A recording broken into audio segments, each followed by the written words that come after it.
história de Jonas. Jonas era uma pessoa um tanto estúpida, mesmo. Tá? No início do livro, não fica muito claro o motivo de Jonas fugir de Deus.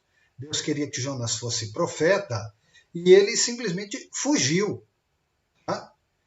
Eu sempre acreditei que Jonas fugiu de Deus por medo da missão, por não aceitar a austeridade da vida de profeta. Porque ninguém gostava dos profetas. Jogavam pedras neles, eles tinham que morar no deserto, viviam na pobreza, porque apontavam a verdade na cara das pessoas, as pessoas não queriam. Eles acabavam vivendo proscritos no deserto.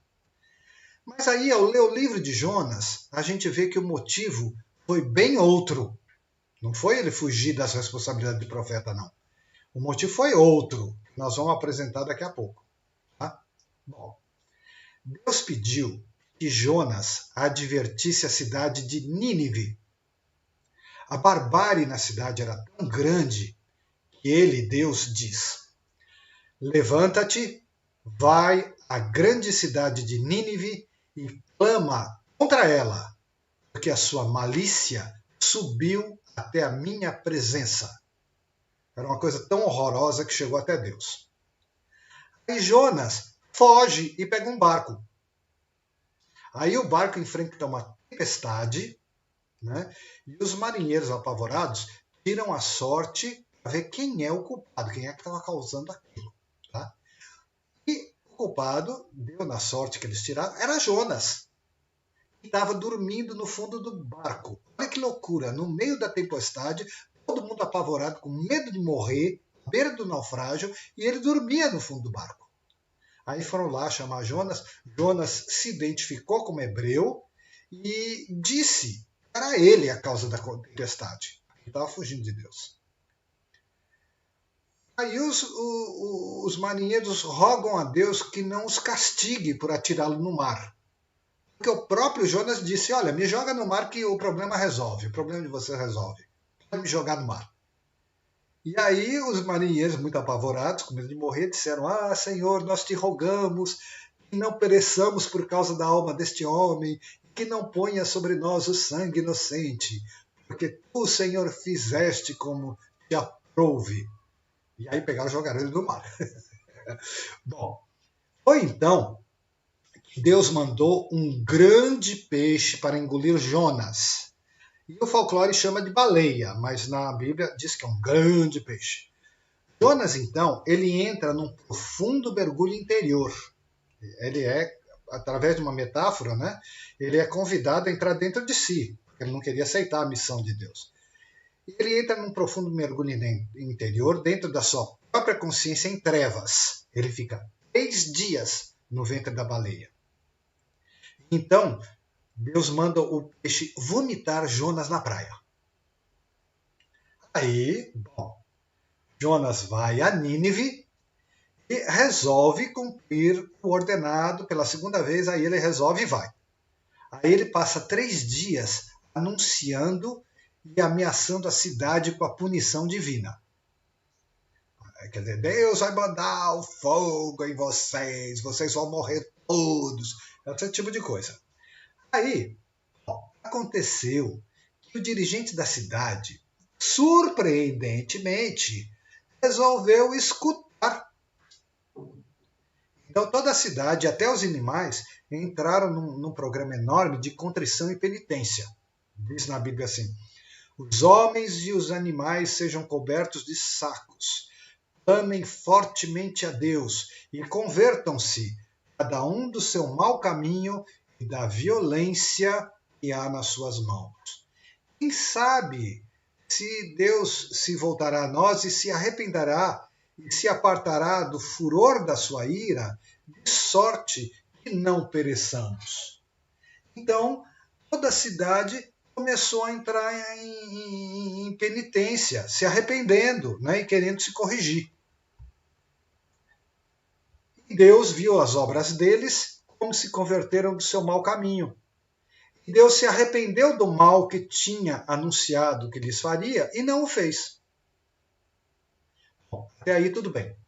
São as obras de um Deus de amor que, apesar das ameaças, não poderia ser insensível à boa vontade do povo. É aí que Jonas tem a reação mais inacreditável e mais estúpida mesmo. Continuo citando a Bíblia.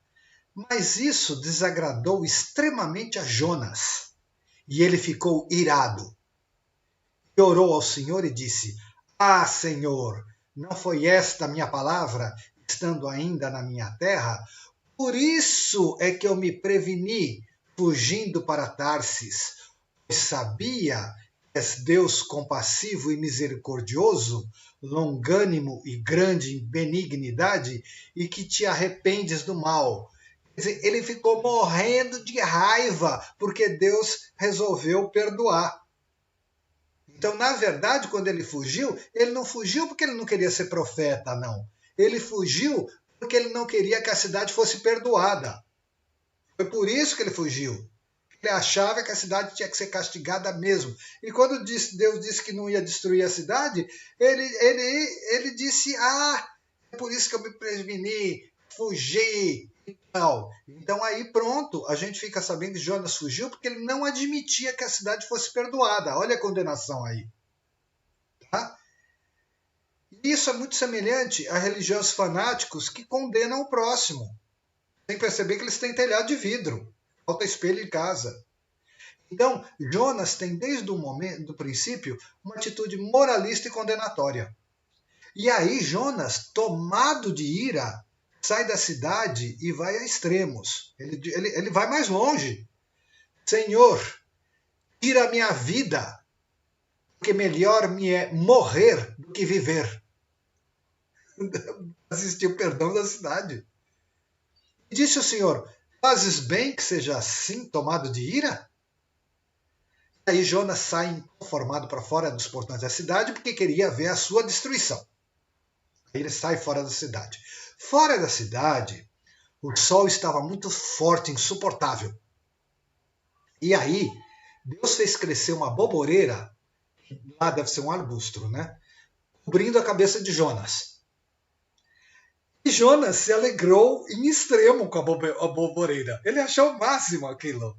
E ele se achou melhor e merecedor da proteção de Deus do que os habitantes da cidade. Ele achou que Deus estava favorecendo ele, muito superior, capaz de condenar os outros, e as cidades, os habitantes eram todos pecadores. Então ele ficou todo alegre, porque ele foi protegido pela boboreira de Deus. Na mesma noite, o Senhor mandou um verme roer as raízes da boboreira. A planta murchou e secou. E aí o sol estava mais forte e Jonas desmaiou e desejou morrer. Então disse Deus a Jonas: fazes bem assim te ires por causa da boboreira? E ele disse, Jonas: faço bem que me revolte até a morte.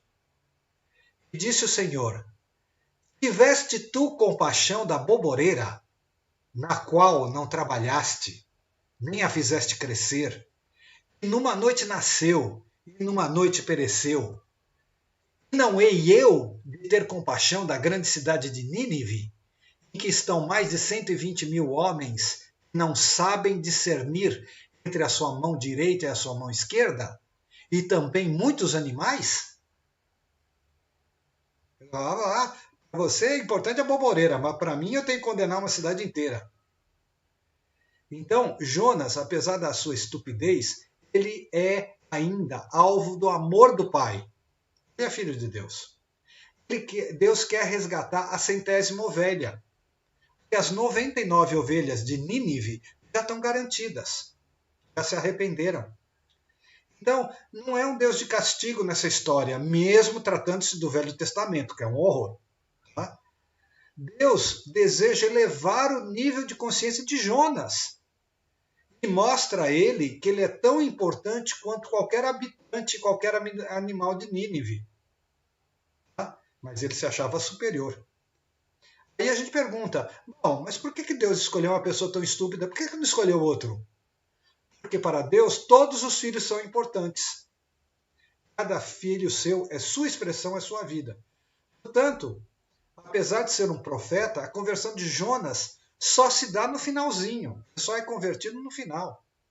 Tá?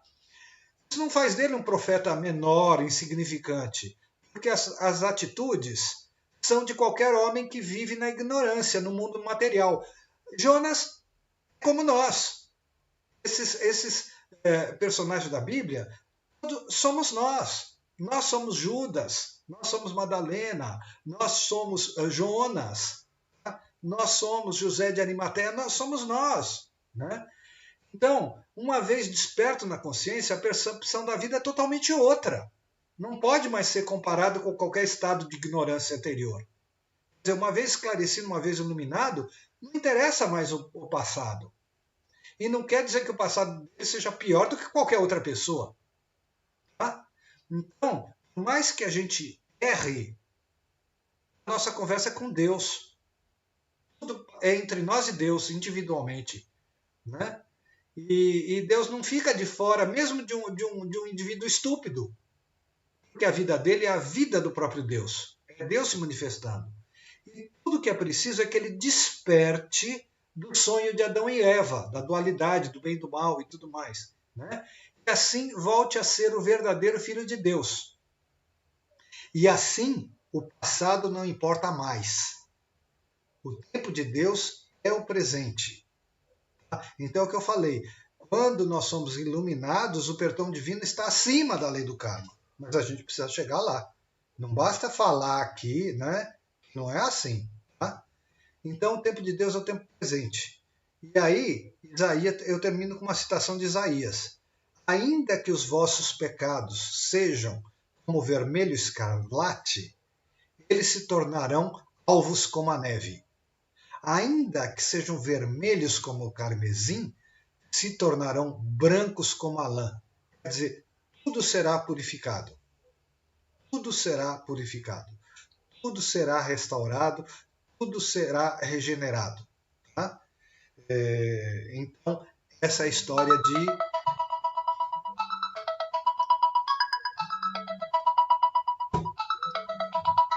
Hoje eu fui vítima do meu próprio telefone. Bom, então, essa é a história da condenação. Eu contei a história para vocês verem por que o Joe Goldsmith fala tanto da gente liberar as pessoas da condenação. Então eu contei essa história que é um caso extremo. O cara condenou uma cidade inteira e se revoltou com Deus porque Deus perdoou. Dizia para Deus, eu quero morrer, porque eu não quero ver o perdão deles. Né? Aí realmente... E Deus não abandonou ele, não. Deus quer regenerar. Tá? Deus quer regenerar. Então, essa é a história da condenação que eu queria tanto contar para vocês. Eu acho uma história extraordinária. Extraordinária. Eu amo essa história.